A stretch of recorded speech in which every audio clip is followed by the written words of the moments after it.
I am pleased to welcome you to Around the World in 70 Minutes. We have got three fantastic panelists. They were that you are sitting in right now, students, and they are here to share their memories and just let us realize just how very fortunate we are. We are so blessed. So I will jump right into it and introduce our panelists to you. I'm going to start off with Maggie. Maggie is GIS, and there's Maggie waving at you guys, okay? So Maggie is class of 1983. Now for you guys, that might seem like really old, but that's not old at all right? 1983 was just around the corner. Maggie is a citizen and resident of Poland with academic degrees in English language studies and psychology. During her university years, she worked as an English language teacher and translator, gaining valuable experience in language education and cross-cultural communication. Since graduating, she has built a distinguished career working with some of the world's leading multinational corporations, including Mars, PepsiCo, Coca-Cola, and Avon, taking on roles within human resources, sales, and logistics. Most recently, she served as an HR director at Bacardi Martini, the world's largest family-owned premium spirits producer, overseeing HR and supporting staff across 18 markets in Central and Eastern Europe. Maggie is passionate about people development, creating organizational cultures focused on belonging and DEI, coaching, mentoring, and business training. Her interests span travel, literature, film, politics, dogs, and nature. Welcome, Maggie, and thank you so much for joining our call. And GIS, Maggie is from Poland, and she attended GIS. That is wonderful. Wonderful, wonderful, wonderful. And we will hear from Maggie very soon. Next up, I have Kai Eicherman. Kai, can you give everyone a wave? Wonderful, wonderful, wonderful. Kai is from the GIS class of 1981. He was born in East Berlin. And in 1971, his mom married a Ghanaian student as in he was in university, right? Not like you kids, students, right?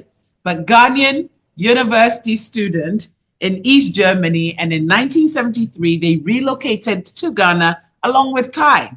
His stepdad, Mr. Novieku, adopted him, granting him Ghanaian citizenship. And from 74 to 81, Kai attended Ghana International School on a full scholarship. In 1989, he made the unconventional decision, and I'm sure we're going to hear more about this, Kai, to leave his studies in aeronautics and space technology to pursue a career as a dancer, comedian, and a modern clown. Since then, he has performed internationally and continues to do so today. One of his most cherished stage personas is Kwame Brony. So Kai, if you still speak some Chi, you're going to have to release that to us. Kai is married, has 4 children, and currently lives in Hamburg in northern Germany. Welcome, Kai. Now, kids, I don't expect you to put your, the volume on right now, but if you can give him a virtual wave wherever you are. And last but not least is Mary Ann. Mary Ann, her projected GIS class is 1971. She's a retired civil servant. And over the course of a 32-year career with Ghana's Ministry of Finance, she rose through the ranks to become a director. In this capacity, she was responsible for what was then the External Resource Mobilization Division, as well as overseeing the application and management of development funds from Ghana's multilateral development partners. Now, kids, that might seem like a mouthful, but these included the World Bank, African Development Bank, European Union, United Nations agencies. Now, in the final 3 years of her civil service career, she served as Director of Research, Statistics, and Information Management Directorate at the Ministry of Employment and Labor Relations. Now retired, though, Mary Ann's assistance was requested for the COVID-19 National Trust Fund, which the president set up. She worked there as the Chief Operations Officer until 2023, when the fund was completed. And Mary Ann has been assisting my office as we look through the archives, because Mary Ann attended GIS from 1957. Kids, remember that the school was set up in 1955. Marianne was here in 1957. That is amazing. So these are the three panelists. And panelists, I cannot thank you enough for agreeing to do this, right? It's different times where you are. And so I am so deeply appreciative. So what we're going to do is ask you a series of questions. And just to hear about you and how much GIS means to you. So Maggie, can we start with you? What is your favorite GIS memory? Yeah, that was my homework, actually. I was thinking about it all night yesterday. And, there are so many favorite memories, but I will limit myself to maybe just two. Okay. Definitely one of them, sponsored walk. Okay. Yes, I love Wow.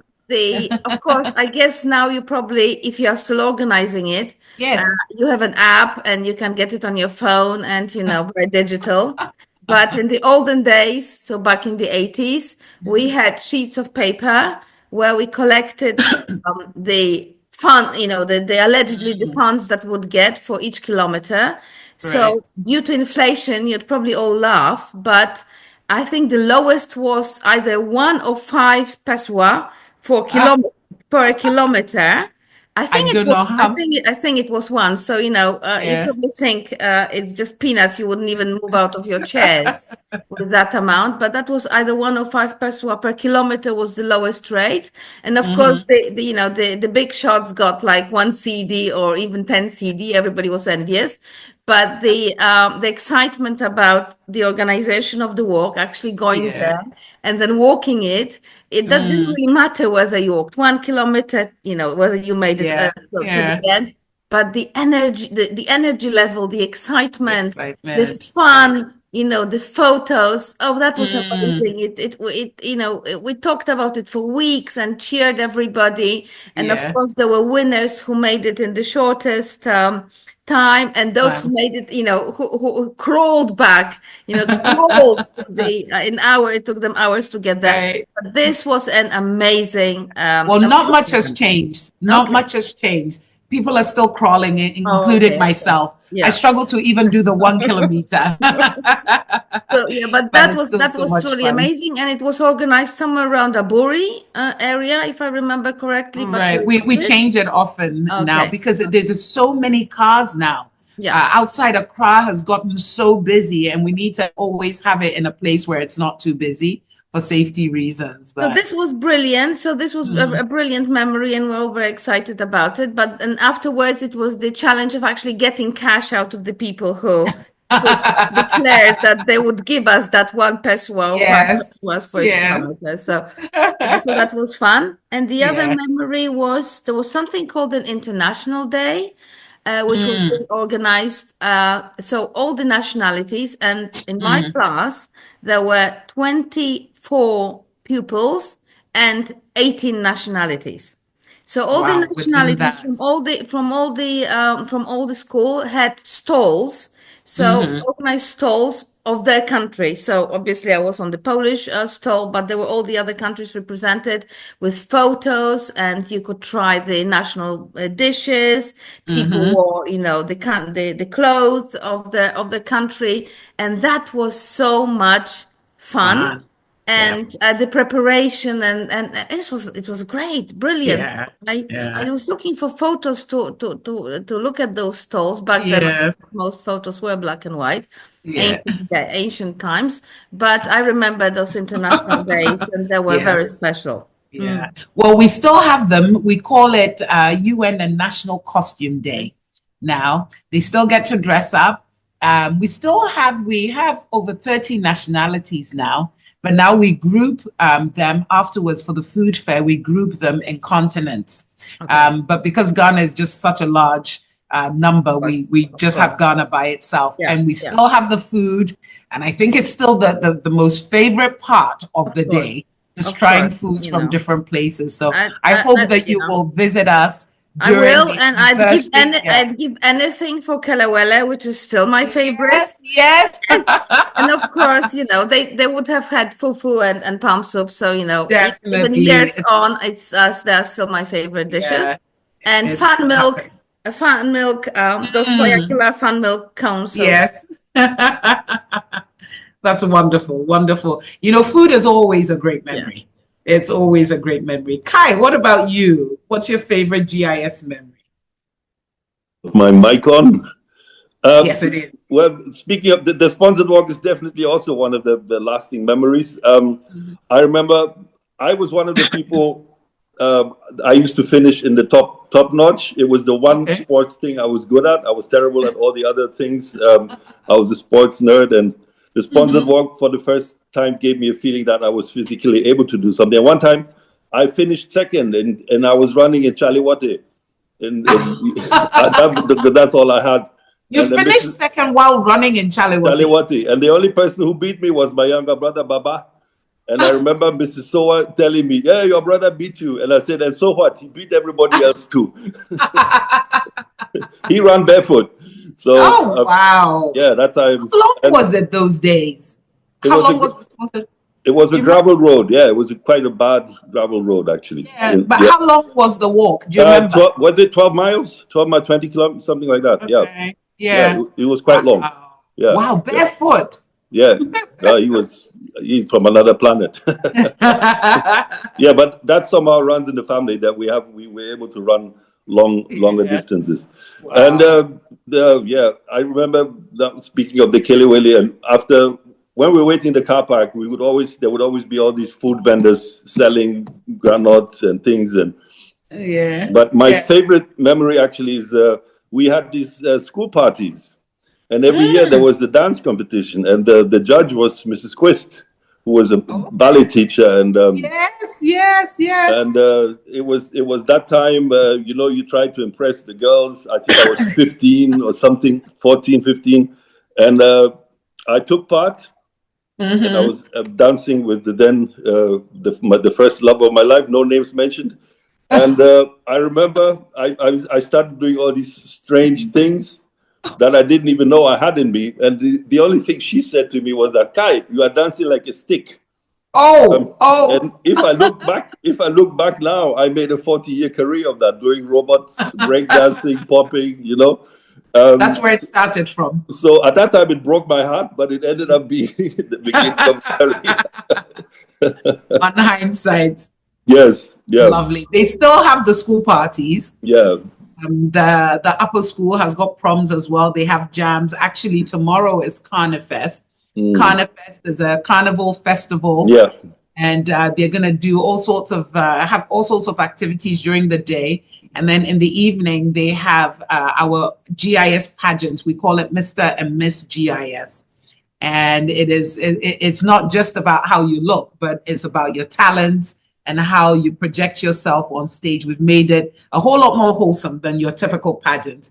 So after that, they have some sort of a jam, and I'm sure the students are really looking forward to it. It's a nightmare for teachers in terms of supervising, right?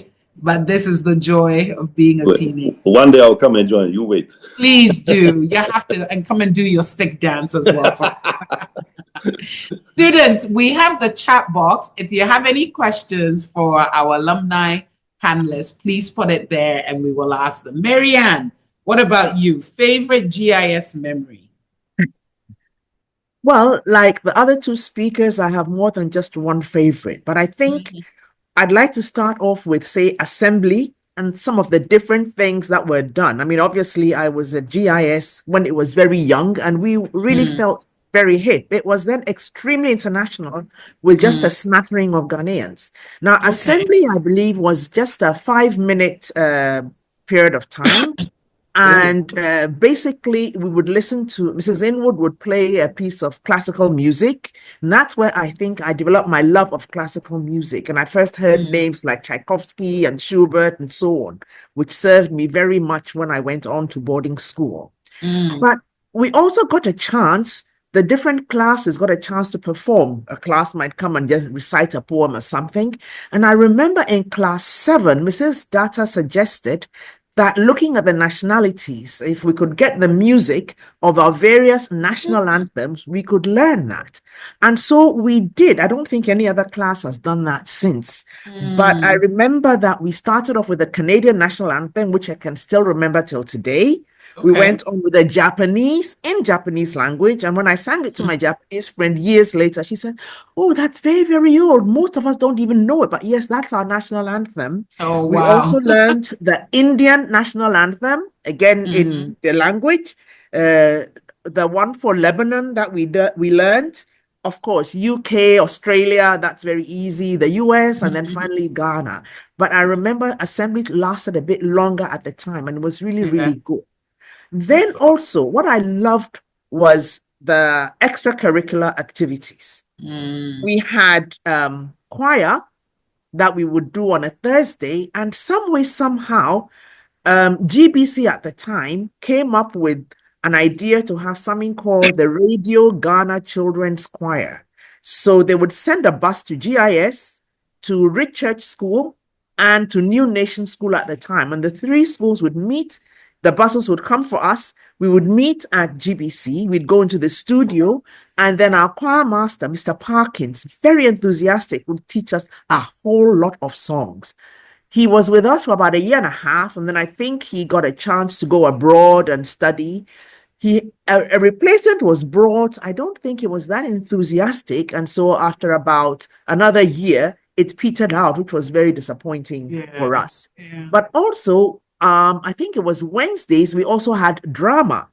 And I recall that we performed the play Toad of Toad Hall. Now, of course, I was a little kid then, I think class 4 or something. So I was just one of the squirrels in that audience that they had.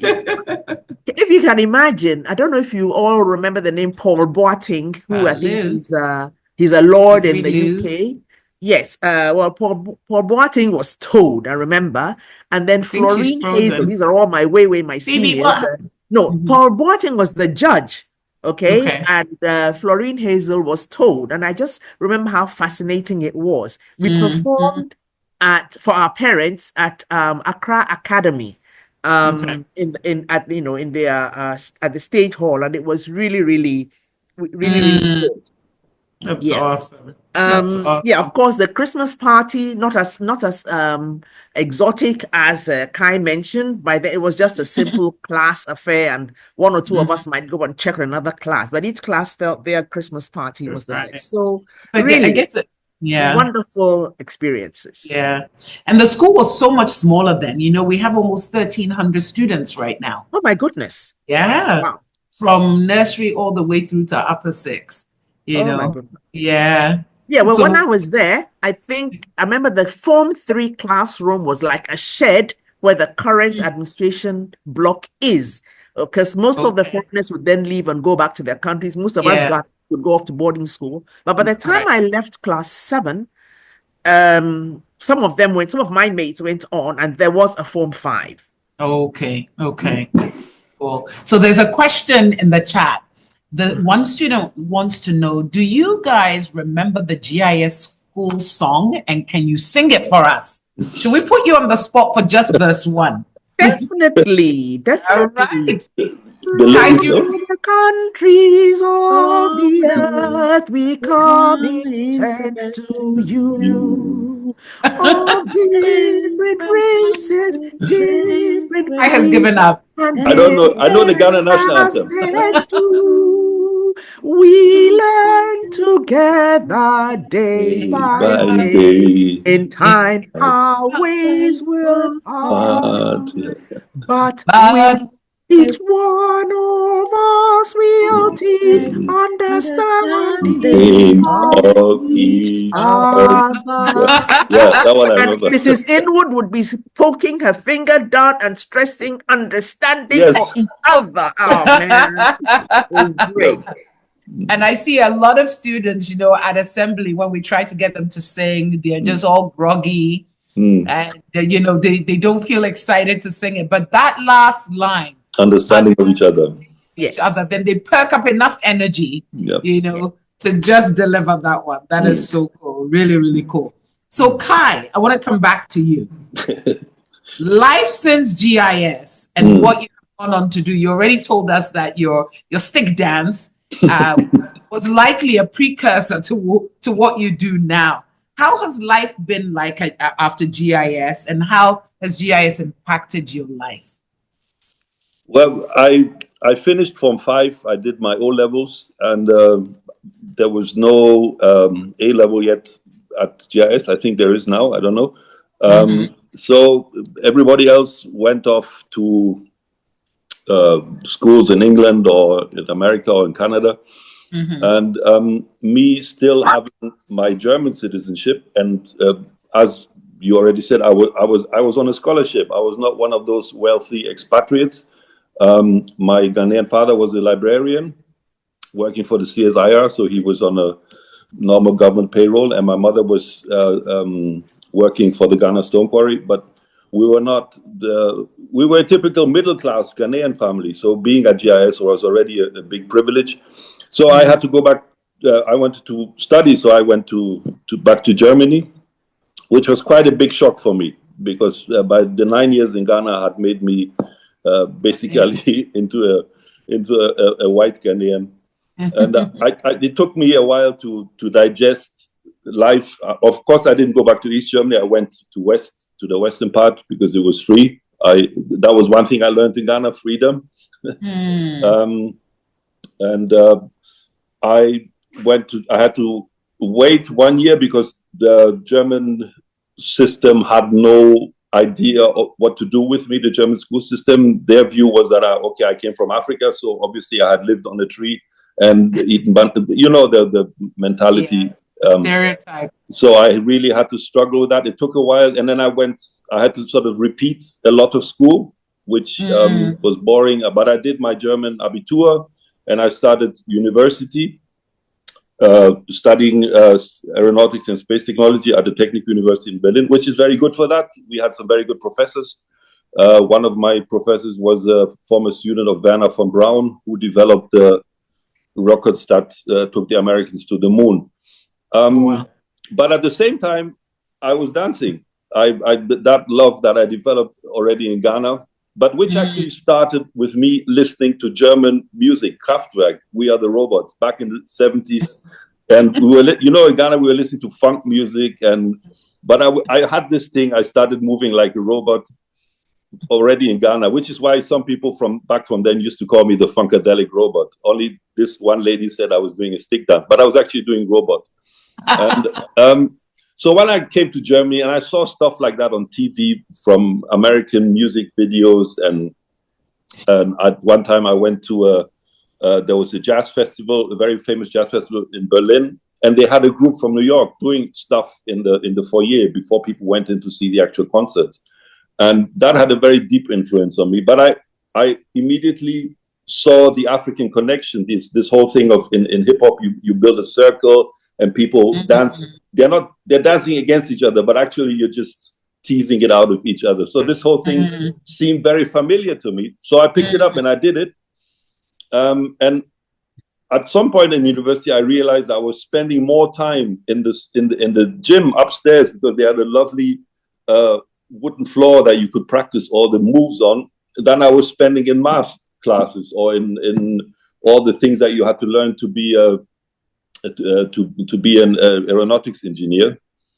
Plus, there was, of course, my Ghanaian father, but I have my biological father is German, and he's East German, and I used to go and visit him in East Germany. And the East German police at the border always made it very difficult for me to cross, and they knew what I was studying because they used to question me.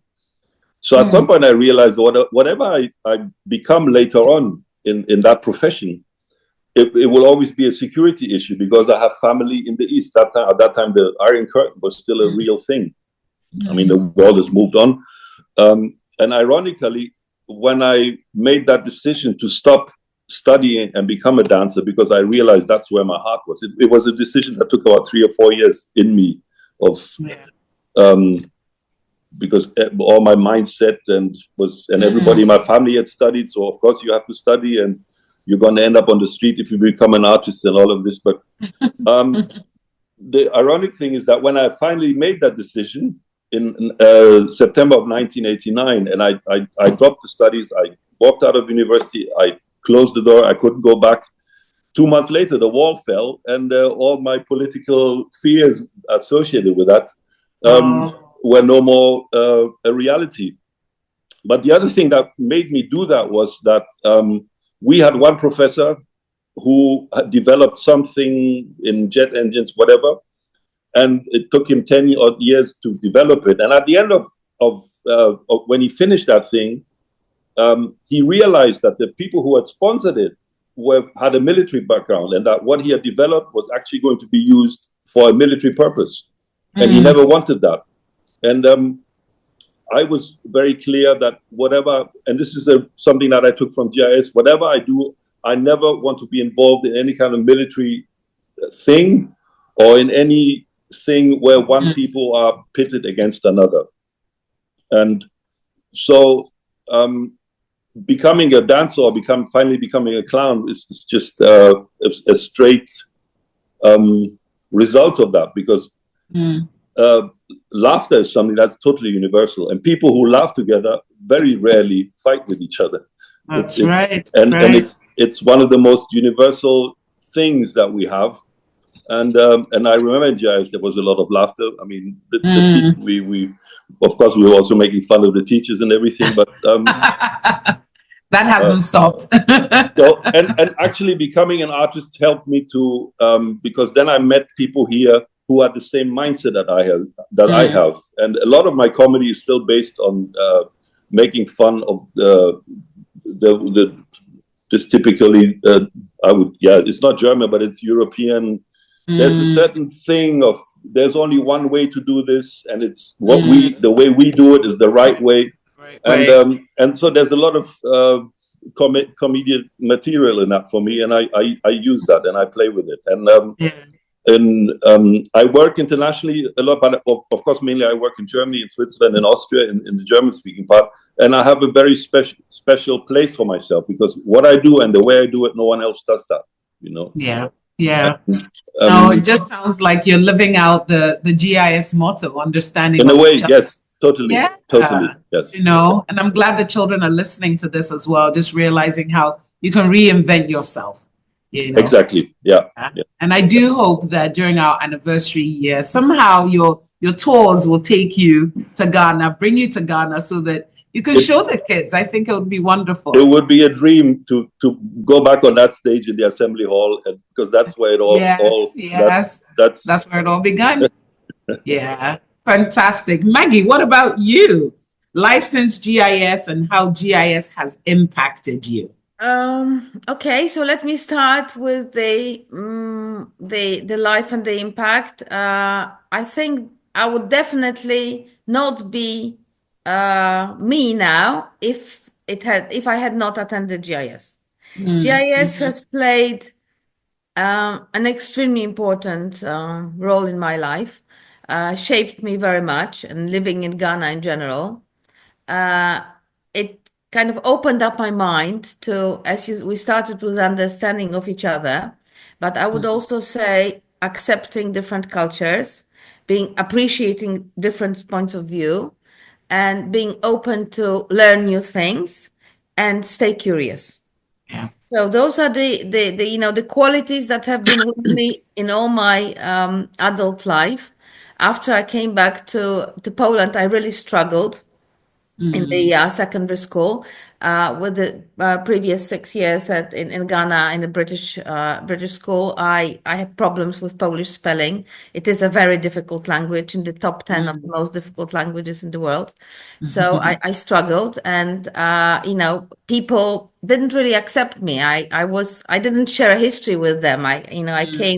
I came from a strange country. I said strange things. I asked strange questions. So I didn't quite fit in. And I must say that they weren't the happiest years when I got back.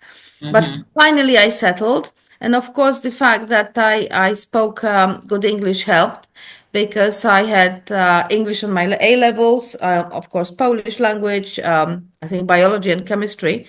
And after I started university, English and psychology. I have actually worked throughout university as a translator and a teacher. So I was very quickly independent. So if you think about it, I didn't have to because my parents would have happily supported me, but I wanted to.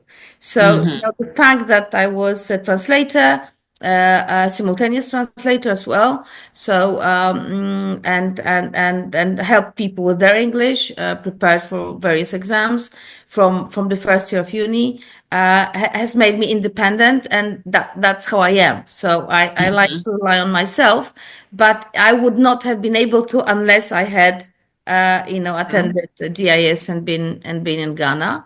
And afterwards, after university, I actually studied a year in the UK as well. Went there to be an au pair in Scotland, which reminded me of Mrs. Sower and her stories of Scotland when she first became a teacher. So I was an au pair and stayed on for a year in Scotland, University of Strathclyde, and did a year there, then got back. And if you think about it, I know for you kids, it seems like ancient history, but Kai mentioned East Germany and West Germany, and also Poland was part of the Eastern Bloc. And back in the 89 and 90s, it was changing economically. So a lot of the international companies came into Poland. So when I graduated, I started working for Mars, the producers of Mars bars, among other Snickers bars and M&Ms and other great things. So when I because of the English again and the fact that I was very open to different cultures and embrace differences, I started working for Mars, and I worked there for many years. So the fact that Ghana has shaped me with my curiosity, my acceptance of diversity, and being inclusive of different cultures has always helped me. And in my various jobs, in HR, in different companies, there was always that element of curiosity, always eager to learn, always open to different points of view, this understanding of each other. So definitely I would not be Beautiful in this motto. place, if it wasn't for I think GIS. Yeah, for real. I mean, just even hearing your experiences moving from country to country, that ability to move and to be confident doing so, even if you're struggling, you still got this sense of I can still do it. I just have to keep trying. I think right? you're absolutely right. I think it's that kind of resilience that Yes. you build, because obviously when I first joined GIS, I didn't speak a word of English.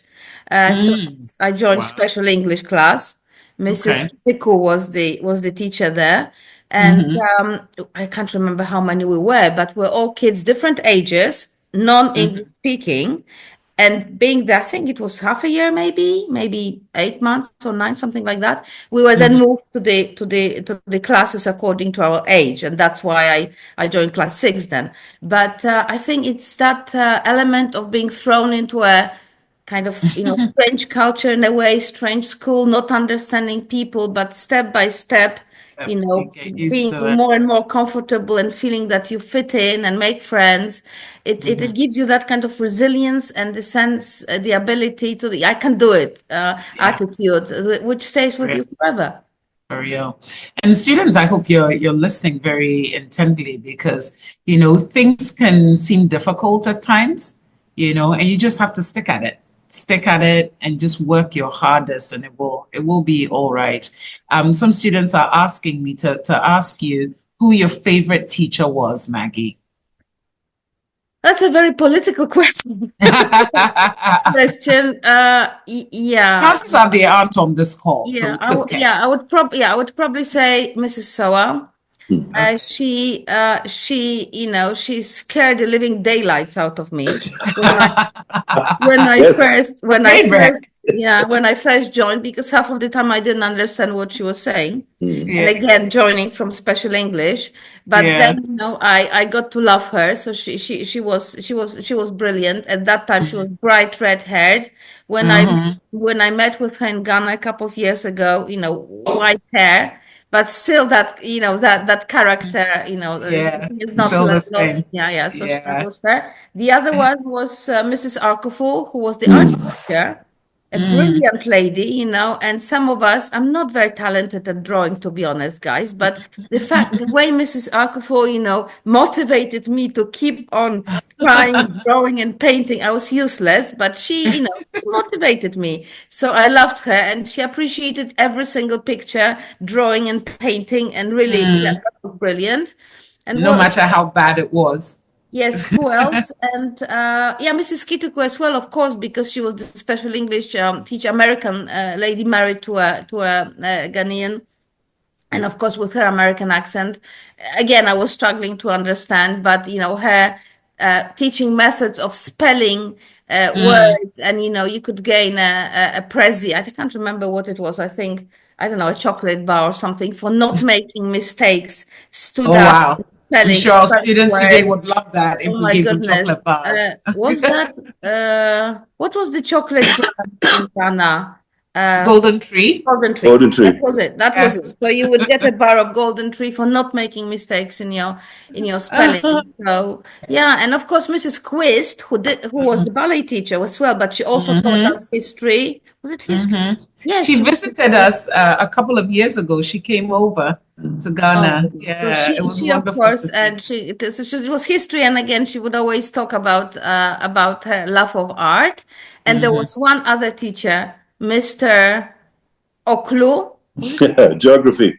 geography. Geography. Oh, he was ancient. He must have then been probably in his 50s, but to us kids, He was ancient. He Yeah. was ancient. my Polish name is Małgorzata, which I go by Maggie, but he insisted on calling me Małgorzata, which made everybody laugh. And I can still remember, and I was very good at geography. I made top marks, but I still remember some of his quotes back then. It's been 50 years. I mean, come on. But I still remember he used to say, the higher you go, the cooler it becomes. That was one of those. And the other ones, winds always blow from high to low. 50 years on, I still remember the basics of geography with Mr. Oklu. So yeah. That's wonderful. Kai, I see that you remember the same teachers. Is there any other teacher you want to add to that list? Mrs. Fiao was my history teacher, and she was African American, and I loved the way she instilled in us a historical view that was totally neutral, but without any prejudice whatsoever. We would study the French Revolution, the American Revolution, the Russian Revolution, and I remember when we came to the Russian Revolution, we had an American student, a good friend of mine actually, Brian, but he objected to the way she handled the subject because he said that was the root of communism, and we would have to. And she got quite irate with him and angry with him, and said, "We handled your revolution very neutrally, and we will do this one the same way because it's not for us to judge about." And yeah, Mr. Collins, who is, I believe, a professor of music, and he still lives in Ghana. He was our chemistry teacher. Back then, all he had was a Thomas motorcycle, 2 pairs of jeans, and 2 shirts. And it was always clear he was a very good teacher. He was one of the few teachers who would not take any nonsense from any of us. But we all knew that he was a big fan of highlife music, and we always he had a band called the Bokor Band, so we would always say, "Hey, Mr. Collins and his Bokor Band." Yeah, Mrs. Nkrumah was my English teacher in the last. Mrs. Ramachandran, the math Mrs. teacher. Nkrumah was in my office just this morning, Kai. Oh. Yes. If you're still, please send her my love. She will tell her. I will tell her. That is so sweet. I wish I had, invited her to join this call. And of course, I mean, Mrs. Sowa is a unique that Shetland Isle. I always called her the dragon from the Shetland Isles. She scared me also. I can very much relate to what Maggie said there. But she was a lovely person and a warm-hearted person. But she just really believed in holding a strict regime, which on hindsight, I agree with. Yes. Right. I hope the students are listening here, because sometimes the teacher who's really strict. They think this person is awful, this person's mean. But, later on you'll look back and you'll be thinking, that wasn't too bad. Marianne, what about you? Who was your favorite teacher? Well, I think the names I'm going to mention will be names that most people will not know, because from what Kai and Maggie said, there are only two names that are familiar. Mrs. Quist, who was the ballet teacher. Okay. And Mrs. Nkrumah, who happens to be my aunt, but I had left the school long before then. Okay. So yeah, she's aware of today's webinar, but she sent me a message saying she already had an appointment. I wanted to know if there'd be a recording. I gather there will be, so she will be able to watch that. I will send it to her. Yeah, but in our time, really, gosh, the teachers, you just had one teacher per class, okay? And in those days, you only had two classes. So you had class 1A, well, you had the nursery, there were two nursery rooms, and then after that, class 1A, 1B, 2A, 2B, etc., all the way through. I don't know when they started using the names of plants and trees and so, but I think that's wonderful. Okay. So favorite, okay, class 3, Mrs. Stead. And Mrs. Stead, I credit for teaching me how to read properly. I remember reading something out loud because she'd go from pupil to pupil, and there was something like a question, only it was an ordinary sentence, all right? And so I just read it like, very flat, and leave him asleep. And she looked at me and said, it's being asked like a question. Read with expression in your voice. I have never forgotten that. That was Mrs. Stead. Class 4, gosh, Mrs. Garte scared the living daylights out of us. She was nice, but very strict. And if you answered a question wrongly, she'd grab you by the hair. Thankfully, my hair is all gone now, but she'd grab you and shake you. And is that only coconut water? And, oh no, dirty water in your coconut?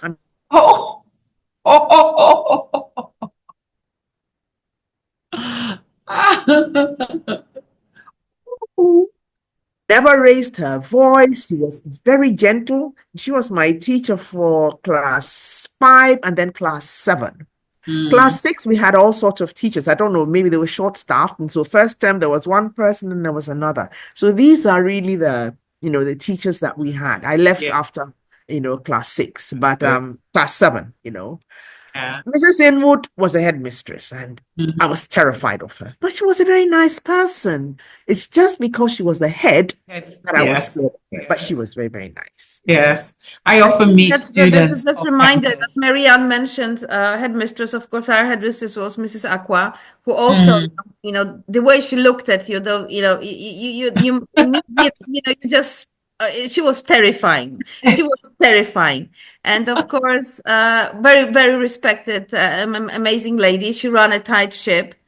And I remember once, I think this was a hilarious story. I don't know what it is now, but back then there was a guy ringing the bell. The bell it wasn't an electric bell. They called him Charles Ring the Bell. Yes. Charles. He was actually ringing the bell. And somebody had this crazy idea, to remove what's that bit in the bell? So, the bell was there, but without the heart. So they couldn't ring the bell, And somebody had stolen it on purpose, not to be able to ring for after break. So the break lasted and lasted. Everybody was ballistic, running around trying to find, the inside of the bell to kind of get it to run. And that was so funny. But of course, Mrs. Aqua did not think that was funny. And it was an assembly where she got us all to stand to attention for 15 minutes silence as a punishment to stealing the bell. But that my goodness, what a memory, yeah. As they say, it is great to be young, isn't it? Yeah, all these hilarious things. No, it's wonderful to hear that not much has changed. The silliness continues, right? And school is still school. So our students want to know a couple of things. Marianne, they're wondering, did you have class and house of the week back then? So right now, they've got houses. And so in the junior school, they will have competitions and they try to rack up points. And then they get some sort of, I don't know what kind of prize they get now, but they get bragging rights. That's the very least, they get bragging rights. So they're wondering, in 1957, did you have the House of the Week and class points and all of that? Not at all. We had houses, but I think it was only when you got to class 4 that you were assigned to a house. Mind you, in my time, what we called the baby school was really reception class and then class 1. In class 2, you had a little box that you put everything in and walked over to what we called the big school. It was when I was in class 4 that they completed the rest of the infant school. So my younger brother, who was in class 3, was, quote, demoted back to the baby school, and we teased him.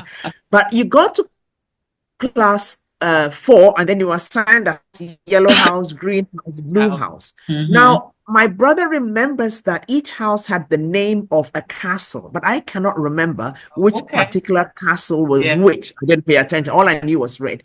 And the only competition we had was sports day, where we'd compete against each other. So that was about it. Yeah. Right. Well, we still have in the primary school, we still have the red, yellow, green, and blue houses. In the secondary school, we've added 2 more houses just because of the numbers. So we now have orange house, and then we have purple house. Right. And then now all the houses have a house personality or a patron. So Einstein is for blue house. Kofi Annan is orange. Did I mention orange house? Yes. So the orange house, yes. So Kofi Annan is for orange house. I think purple house is Shakespeare. And then they all have an attribute. So red house, that's Nelson Mandela. And those are the bulldogs. So each of them has got, a mascot as well. So it's broadened out a little bit. Right. And they have their attributes, the house patron, the color, and then the mascot. So 4 things for each house. So the kids look forward to coming to the secondary school where there's a bit more of an expansion, and then they can compete, in so many different ways. Maggie, the kids want to know, what other languages can you speak? Bakita in class 5 wants to know. Okay, I speak French.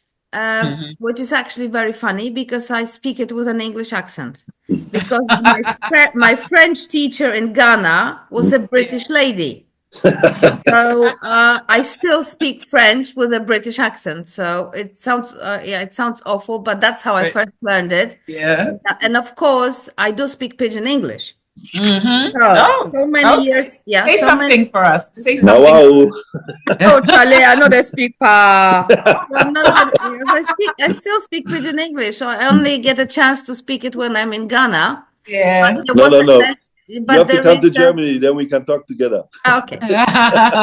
Maggie, Maggie, I identify with you with the English accent, British accent, because also I did French. Yeah. And my teacher was a British lady. So I'm still in touch with her. She's 93, back in Essex. Anyway. Charlie. Charlie. Yes, of course. But that's what, whenever I go back to Ghana, and I try to go every couple of years. The last time I was back in 2018, I think. Yeah. So it takes me a moment for my brain to click. But then it clicks and I switch into Pidgin, which I love talking. But normally out of Ghana, there was one occasion, and I think it's actually quite hilarious that I spoke it. I was in the UK. I was studying in the UK. I went into a shop. Oh, that's a funny story. I went into a shop, and I was trying on clothes. And as I was trying the clothes on, the shop assistants, a girl and a guy, were speaking Pidgin, and they were blasting the shop manager, saying that Aquasia and all these other things, stupid guy and idiot, etc. Right? So, and then from behind the curtain, as I was, trying those clothes in Pidgin, I told them, guys, that's not very nice. You never know who's listening. You should really not blast your manager like that. And then there was silence, of course. They went absolutely silent. And I walked out from the changing room, and here comes this, middle-aged white lady, and they looked at me, They rushed into the change group to check if there was anybody else there. Else And I there. said, yes, it's me. Me a big Ghanaian woman. Oh. And then I Namiro. went away. But one of them was Ghanaian and the other one was Nigerian. I could tell. Yeah. But the Oh, look on their faces, guys, when they knew it was me a listening to them and shock, speaking. yes. Ah. I'm lucky in Hamburg. There are many Ghanaians and Nigerians here, so I have a lot of these kind of experiences because I love playing around with that also. Yeah, that's awesome. It's yeah. So, Kai, one piece of advice you have for these students who are listening in. So we've got students in the primary school, students in secondary. One piece of advice that you have for them. I'll give you two. One in one sentence only. When I came from East Germany to Ghana, East Germany was environmentally totally polluted. It was a country with very bad air, very bad environment. They were not taking care of it. And I'm aware that and Ghana was the clean country. There was clean air, the beaches were clean. And I know it's switched around. I've been to Ghana and it breaks my heart. Take care of your environment. Take care of your environment. That's all you have. And I know there's a way out of it because now Germany is one of the cleanest countries in the world. And it wasn't like that when I was young. And the other piece, I would say, embrace change. When you find change is coming, and it's even if it's not going the way you think, because life will never really go the way you think. There's always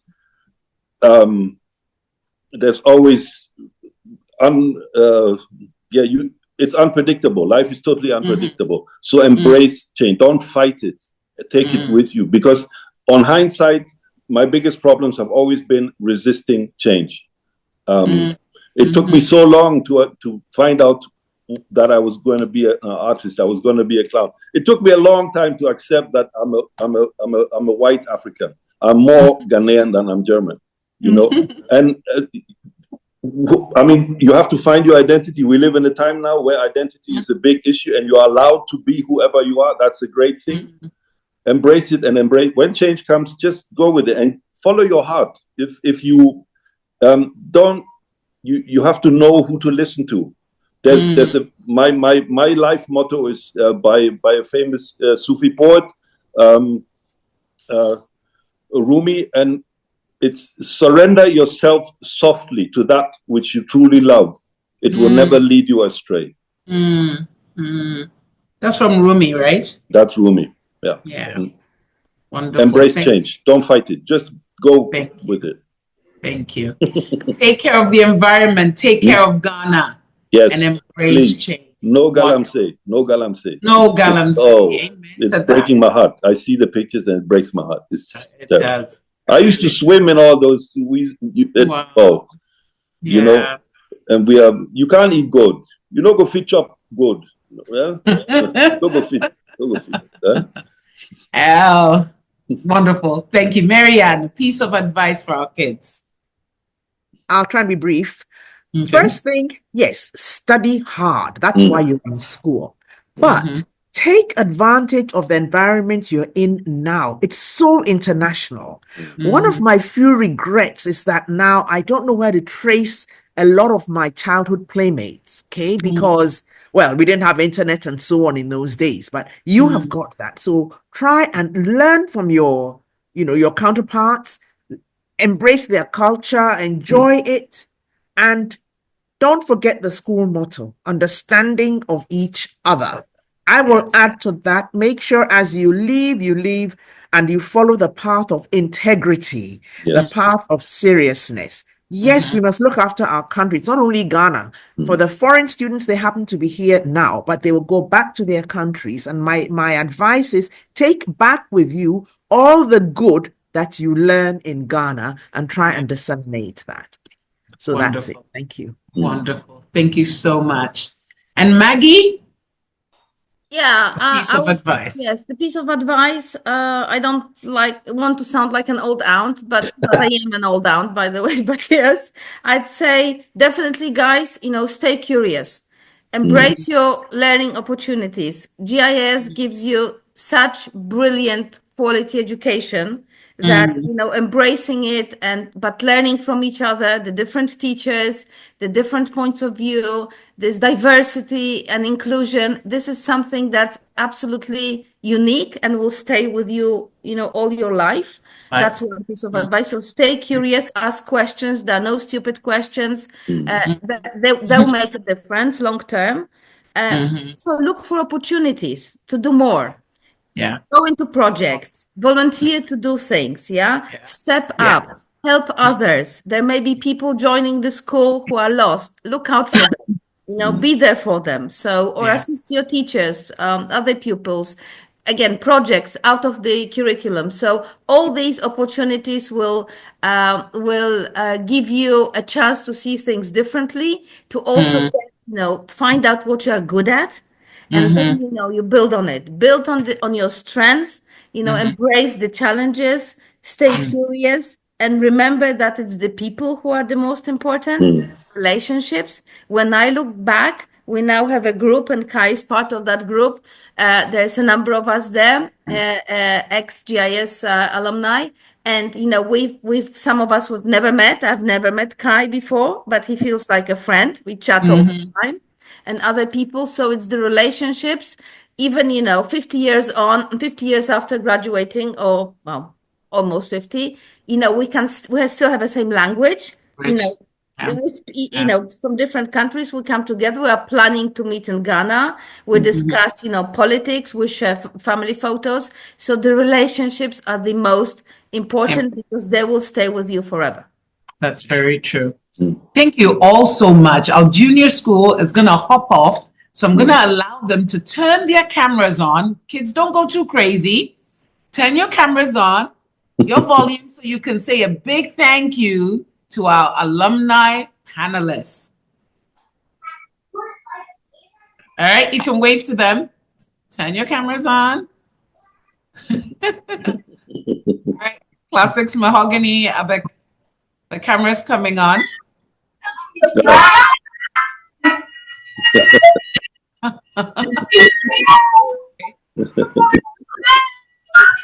Oh, that's so sweet. I don't make All right, now you're going crazy. Bye, students.